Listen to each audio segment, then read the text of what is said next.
बिस्मिल्लाहिर्रहमानिर्रहीम। अल्लाहुम्मा सल्ली अला मुहम्मद कमा तुहिब्बु व तर्ज़ा लहू। अस्सलामु अलैकुम। अल्लाह ताला वो है जिसने हर चीज़ को पैदा किया। जान लो अल्लाह ताला के सिवा हर चीज़ बातिल है। हज़रत इब्ने अब्बास रज़ी अल्लाह ताला अन्हा से रिवायत है कि हज़रत उस्मान गनी रज़ी अल्लाह ताला अन्हा हजूर सल्लल्लाहु अलैहि वसल्लम की खिदमत में हाजिर हुए और हजूर अक़दस से अर्ज़ किया कि या रसूल अल्लाह, कुरान करीम की आयत जिसका तर्जुमा ये है कि आसमान और ज़मीन की कुंजियाँ अल्लाह ताला के कब्ज़े में हैं, से क्या मुराद है? आप सल्लल्लाहु अलैहि वसल्लम ने इरशाद फरमाया, आसमान और ज़मीन की कुंजियों से ये कलिमात मुराद हैं। ए उस्मान, जो शख्स ये कलिमात सुबह शाम 10-10 दफ़ा पढ़ेगा, अल्लाह ताला इसको 6 नेमतों से नवाजेंगे। नंबर 1, शैतान और उसके लश्कर से उसकी हिफाजत की जाएगी। उसको अजर सवाब का बड़ा ढेर दिया जाएगा।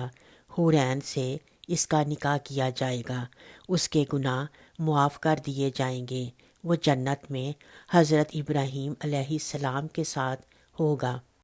12 फरिश्ते उसकी मौत के वक्त हाजिर होंगे और उसको जन्नत की बिशारत सुनाएंगे और उसको कब्र से इज़्ज़त व एहतराम के साथ ले जाएंगे।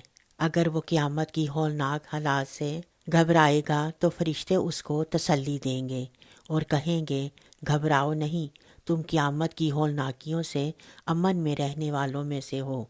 फिर अल्लाह ताला इससे आसान तरीन हिसाब लेंगे और जन्नत में ले जाने का हुक्म देंगे।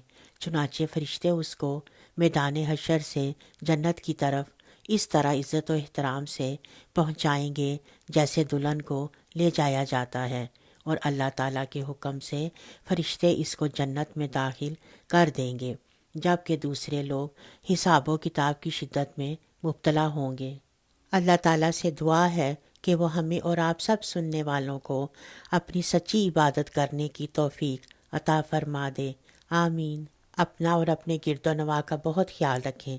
वीडियो पसंद आने पर हमारे चैनल को सब्सक्राइब करें और सवाब की नीयत से अपनी फैमिली और फ्रेंड्स के साथ ज़रूर शेयर करें। दुआओं में हमें भी याद रखें। मिलते हैं एक अगली वीडियो में। तब तक के लिए अल्लाह हाफिज़।